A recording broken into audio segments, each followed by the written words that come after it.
Are you ready for the new normal? We have what you need right here on the Leadership Voice.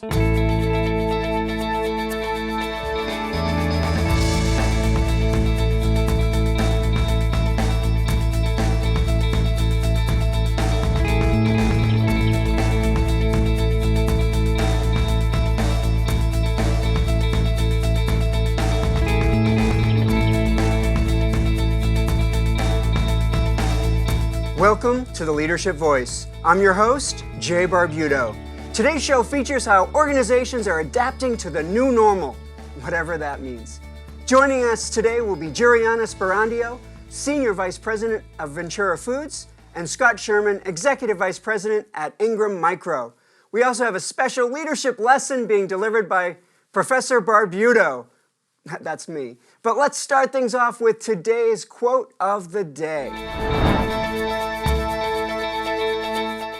Today's quote comes from Sir Richard Branson, founder of the Virgin Group. Train people well enough so they can leave. Treat them well enough so they don't have to.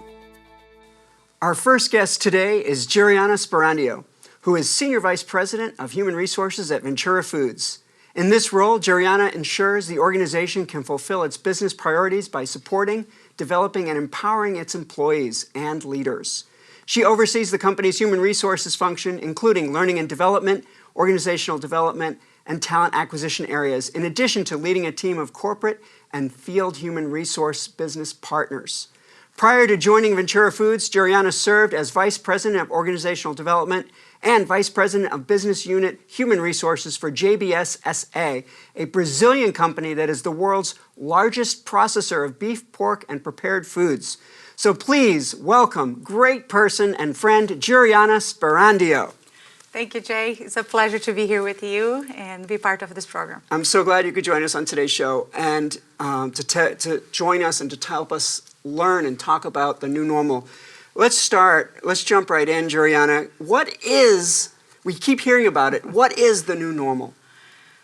That is a very loaded question, Jay.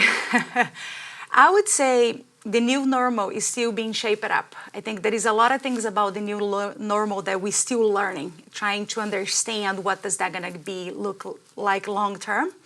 But there is two things that I want to call out that we all should expect as we walk into the new normal.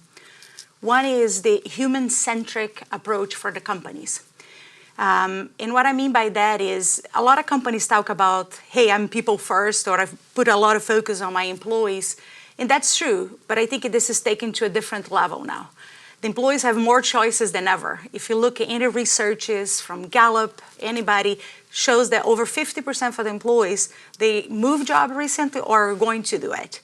So that means options that are all over. So the investment in your culture, in your learning and development, wellness for your employees are so critical. So becoming a preferred workplace. It's critical. Critical. Very critical. So what is the new normal for Ventura Foods? Ventura Foods is focused on those things.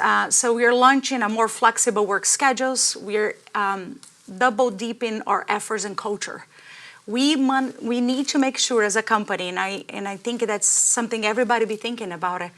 What in our culture make people stay?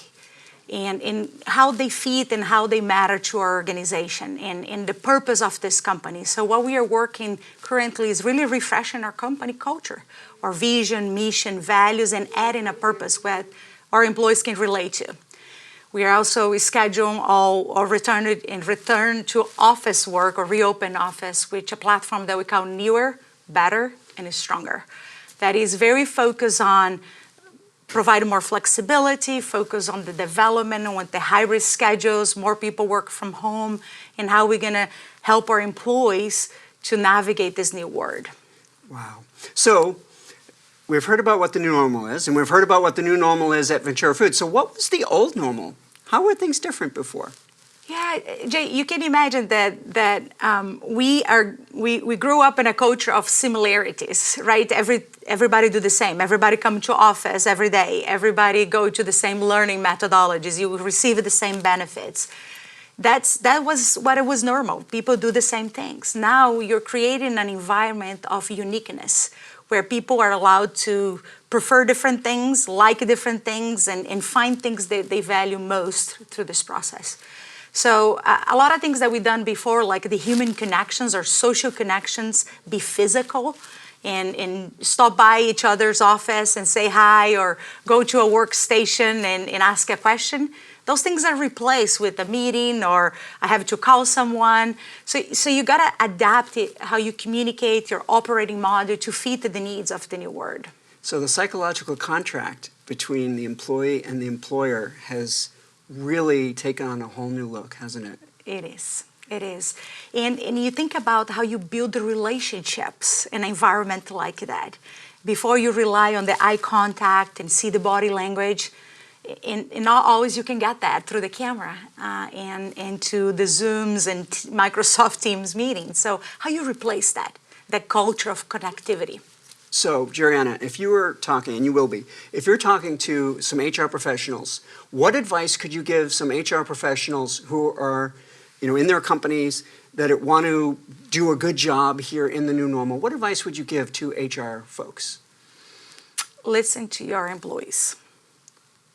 Understand what's matter for them, what's important to them. And I think this notion of being unique, some people does prefer the office environment. Some people doesn't. Some people enjoy the virtual world more than others, right? But really take the time to listen.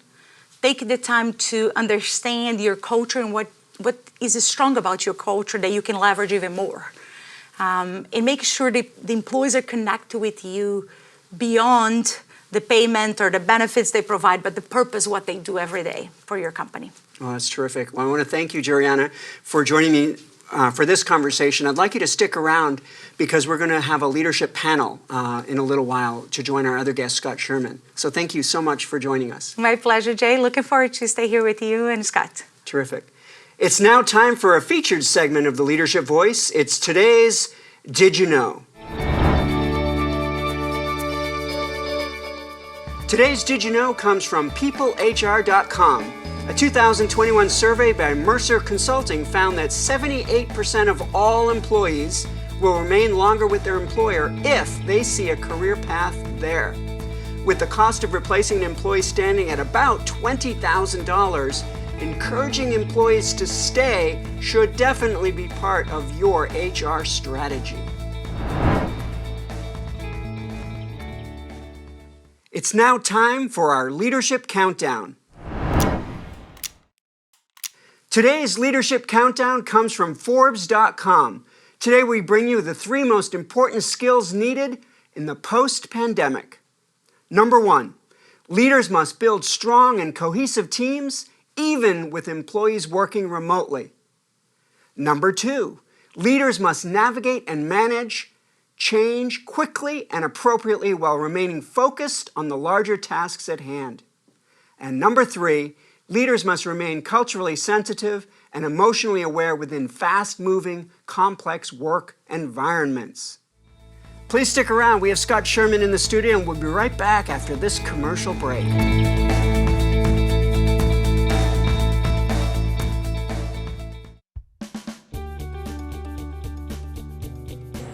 Well, we found here at Honda Center and the Anaheim Ducks that the Center for Leadership brings expertise in doing research, in doing training. The faculty that has come and given the training to our employees does all the research themselves. They're not pulling this information off the shelf. They're out there researching themselves, talking from firsthand experience, and it brings such a level of competency that we, again, don't find from other trainers that are on the market. Well, simply put, is what really differentiates and distinguishes Fullerton and the Center for Leadership, really is your expertise. You guys are able to create customized content for our business based on true research. The faculty from Cal State Fullerton, obviously they're professors of their field. They have deep knowledge and research, but also, aside from the theory, they really bring in some practical examples, and they bring in a lot of interactive activities. The Bringing Learning to Work initiative is our way of meeting the needs of Orange County businesses and communities. When our clients ask the Center for Leadership to come to bring learning to work, The clients know that they're getting cutting-edge information, the latest thinking in the field, but they're also getting world-class training.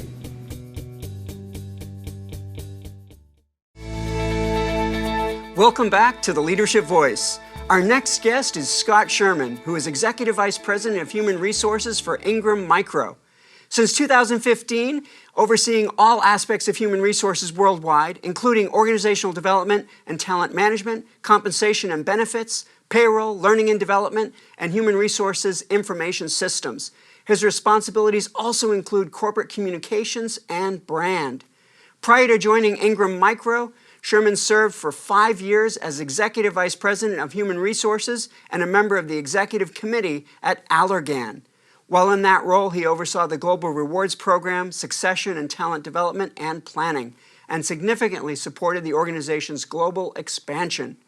Earlier in his career, Scott Sherman worked for Medtronic and Exxon. So please welcome good friend and great HR professional, Scott Sherman. Good to be here with you, Jay. Great to see you again. And Juriana, it's lovely to see you again as well.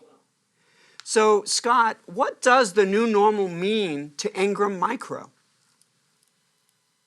Well, first, I wish I understood what the word normal actually meant anymore. I'm not sure what normal is today, although I think normal is probably wearing my mask, which is probably muffling the sound. So I'm going to go crazy for the next 7 minutes and take it off.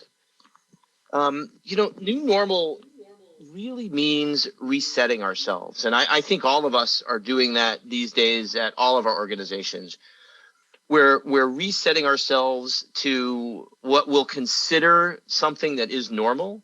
But I'm not sure what normal is. And in fact, there's a great book I read many years ago by a physician in Kansas City by the name of Bowen White. And he said, I think the title was Why Normal Isn't Healthy. And it talked about trying to be like everybody else. I think for now, for us means that we have to continue to be really agile. We have to continue to lead and follow depending on what's going on in the world today. We can't panic, nor can we follow the panaceas of the day. It means we have to continue to be agile. We have to continue to be more tolerant and creative. And we have to try to do lots of new things, including things that we never thought we'd be doing before. While all at the same time, we have to do some of the things exactly like we did them before. And so I think it's a pretty confusing time for all of us, and it requires us to, sit and think a little more than we might have 2 years ago before we made decisions. So, Scott, what are some of the ways that Ingram Micro has changed and in many ways become a different type of company, or how it has evolved in this new normal or in preparation for the new normal? Yeah, so it has caused us to I think differently, Jay. None of us, when we went to HR school, ever thought we'd be managing through a pandemic. We never thought that decisions around working from home or hybrid work would be driven by a health concern and concerns about diversity and inclusion and concerns about attendance at work and productivity. So we've had to make decisions based on different sets of facts and fewer facts than we've probably ever had. And by the way, changing facts. For us, it's about thinking about our strengths, thinking about our sources of competitive advantage, thinking about how we can do things differently, and then quickly making, pretty fast decisions. 2 years ago, we were debating whether or not we should go hybrid in our offices. Well, we made that decision this year. We didn't make it for the same reasons we would have made it 2 years ago. We took new facts, we took new situations, we made those decisions. But at the same time, more than half of our employees, regular and temporary employees, are working in warehouses and operation centers. So what do we do for them or with them, while at the same time saying we just have one class of employee at Ingram Micro? And so a lot of what's changed, Jay, is really the process of decision making, which has resulted in different decisions. So from an HR perspective, I know every company's different, but thinking about what companies need to do to excel in today's environment, how do you see things playing out for companies? What's it going to really take to be a success in today's environment? I think it's going to take something that drives leaders crazy. It's going to take comfort in making decisions and then in changing or evolving those decisions. We don't know what's going to happen. And we all want to make decisions once. I tell folks, gosh, we made that decision. We're not talking about it again. Now we've made that decision and we're going to talk about it again. And we know that. So I think we have to be comfortable in making and remaking decisions based on new facts. I think we have to recognize that our pendulum is swinging in many cases to hybrid work or different work, at least for half of our population thereabouts at Ingram Micro. But will that pendulum swing back? I, as an example, am very concerned about what hybrid work means for new entrants to work, to our organization. They won't be establishing these deep relationships by what Juriana said in her segment, going by, walking by, visiting with people. I call it professional loitering. So careers are going to take different forms and different shapes and different paths than they used to. And so we're just going to have to get really comfortable being uncomfortable and uncertain about what the future is really going to hold. An example for that, or of that for me, is I'm really worried about how diversity and inclusion activities will be impacted by not living in the same place as our office and our work community. Will that improve or deteriorate diversity and inclusion activities? So I think there's just a whole lot that we don't know, and we're going to have to be comfortable not knowing for a good while. I think it's going to be years. Could you talk a little more about the HR diversity piece and how? Yeah, so if we have some offices that are, while they may be as inclusive as their communities may not be the most inclusive communities in America. So we can go and recruit folks who are going to work hybrid or remote, who are far more diverse. But will that make us more diverse and inclusive? Will being virtual colleagues help us share? Will we be able to create that same type of professional learning intimacy virtually as we would if we were sharing a set of offices or workstations? And so I think we could make the faces on the screen look more diverse, but I don't know if it's going to make us more inclusive if we're not together. Now, I think that's an opportunity for us in the HR profession, but it's going to be a lot of work, and it's a real concern of mine. So from an HR professional standpoint, we think about what HR is going to need to be doing now in today's environment. We call it the new normal, but in this post-pandemic environment, what advice would you give HR professionals to really succeed in this environment? Yeah, I wrote a list down, and I would say a few things. One, take a really deep breath. Just take a really deep breath. Our normal fast response time may have to slow down as we think through different answers to old questions.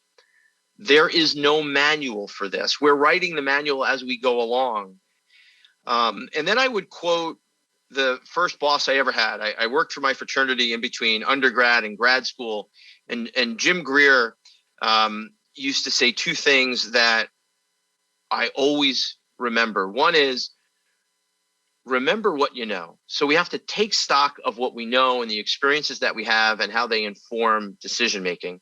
And then the second is just we have to think about what's the right thing to do. The right thing to do today may not have been contemplated in that policy manual or handbook that we wrote. So let's rewrite it. Let's rewrite it for the situation that we're in. Let's be really agile so we can do what Juriana was talking about and retain and recruit the folks we have on staff each and every day to stay with us. And I think HR folks are going to have to do that. It's going to take us more time. It's going to take more headspace, and it's going to be a little more iterative than it was 2 or 3 years ago. Well, Thank you, Scott. You've given us some great ideas, some great wisdom. Please stick around if you would so that you can join our leadership panel along with Juriana. We're going to take some questions from the audience. Be my pleasure. All right, terrific. It's now time for our leadership example, courtesy of Inc.com. We bring you 5 small businesses that reinvented themselves during COVID-19.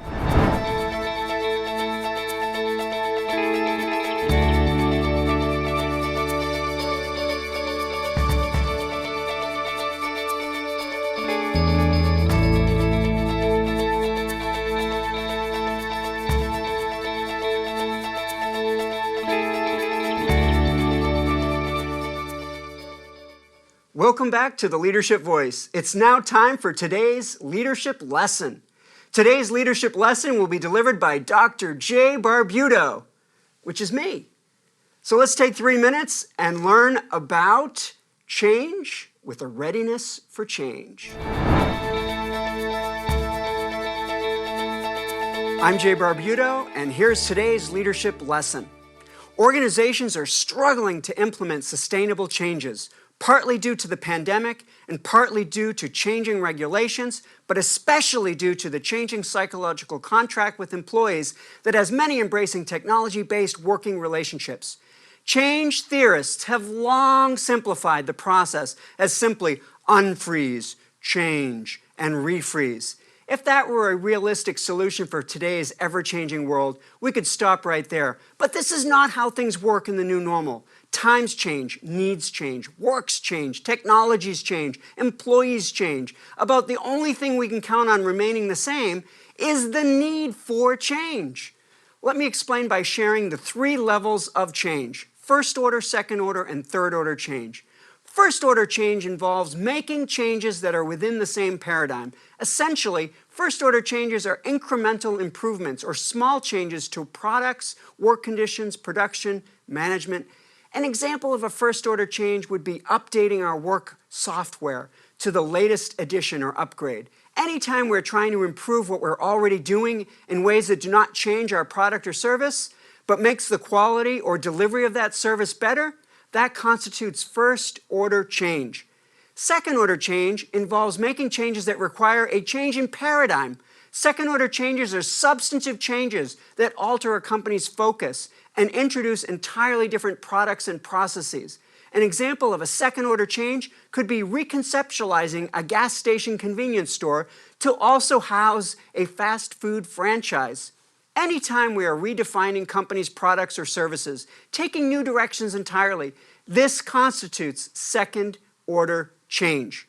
Third order change involves sharing and exploring multiple paradigms as part of the change process. Third order changes represent a level of informed changes where constituents discuss all parameters and opportunities and discuss the conditions under which each would be optimal. Essentially, a transparency of options and criteria creates an environment of informed direction. In addition to understanding the optimal direction, there's an appreciation of the conditions that require additional changes. Understanding that we're moving in a direction for today, but circumstances may require us to pivot, creates a readiness for future changes. Companies that need third order change, but instead opt for lower order changes, may lose the adaptability needed to make the necessary changes to maintain competitive advantage. I'm Jay Barbuto, and this has been your leadership lesson.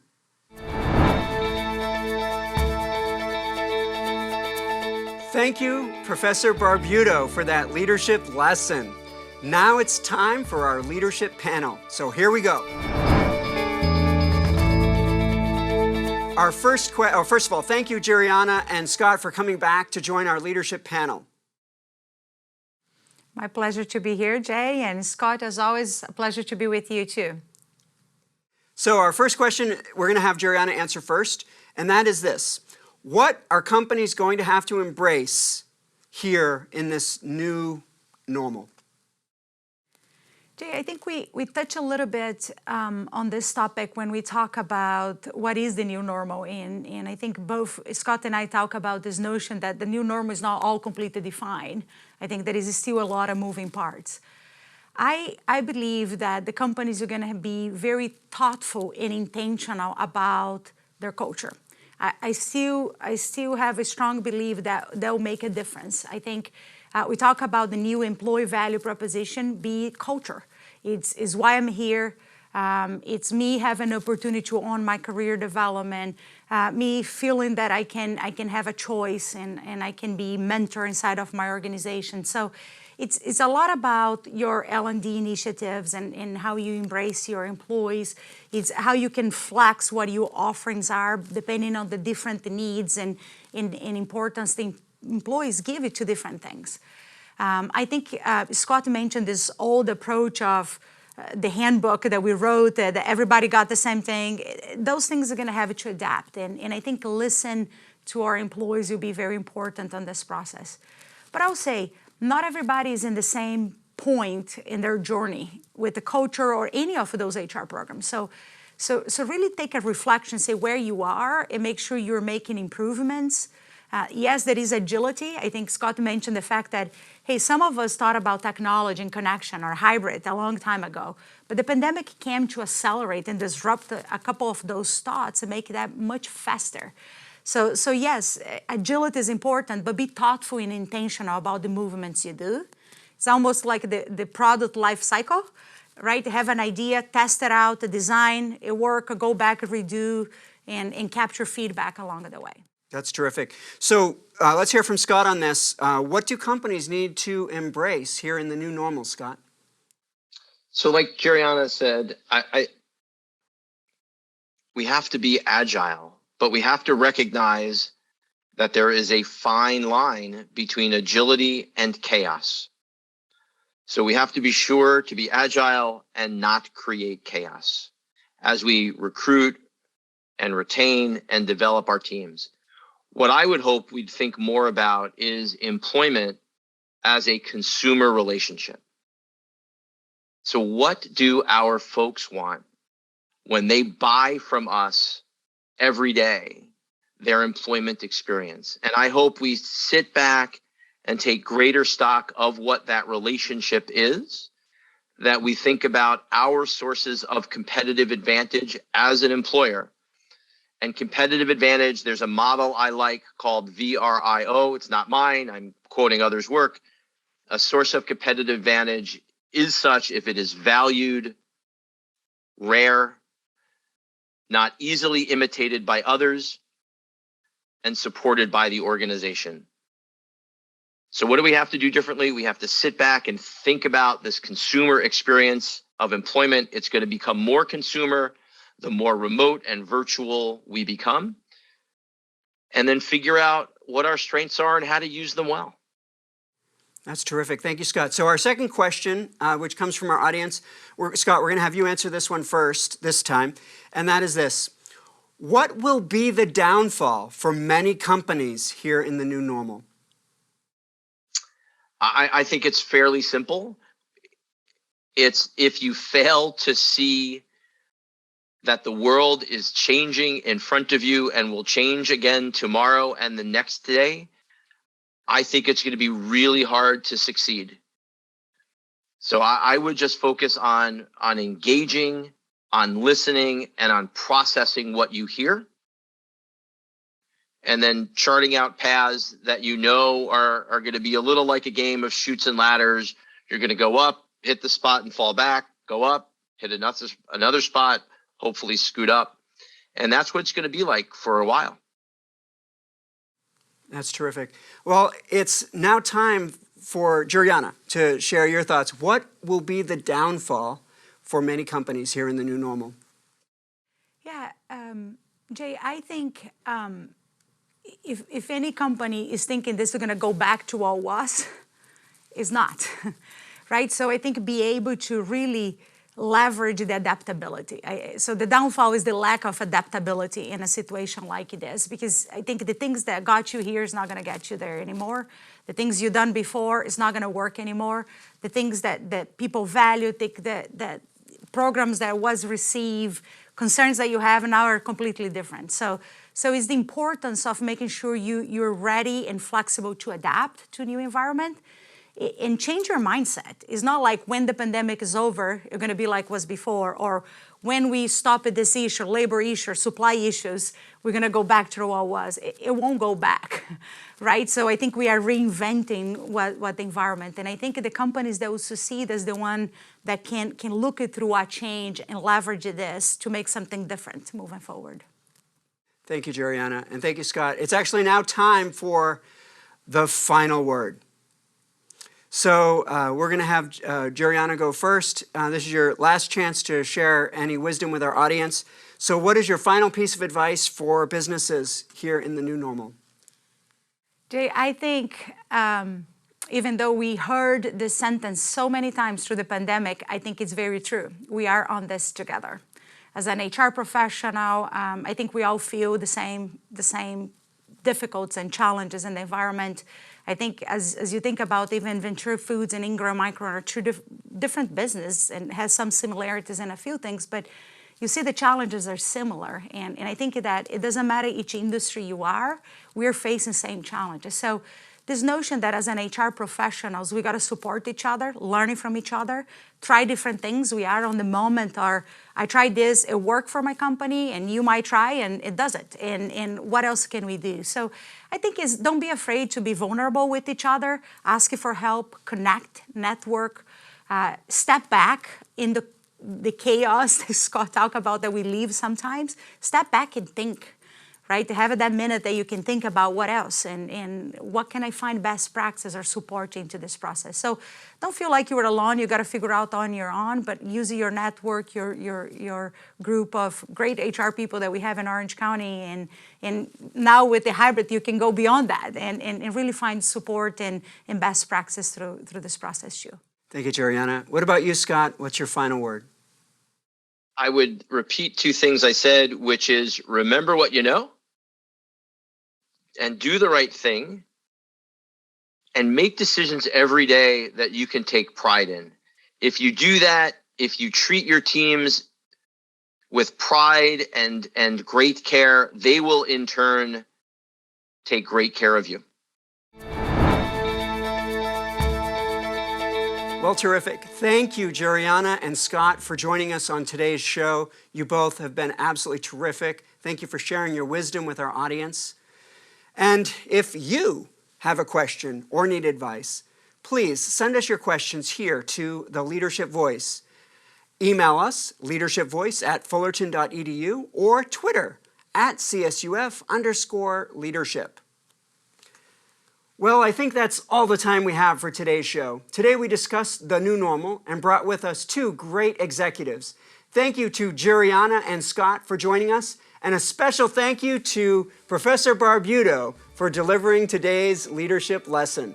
Join us each episode of the Leadership Voice as we feature fresh and relevant topics that can guide your leadership development. I'm Jay Barbuto, and on behalf of the Center for Leadership at Cal State Fullerton's College of Business and Economics, we'll see you next time right here on the Leadership Voice.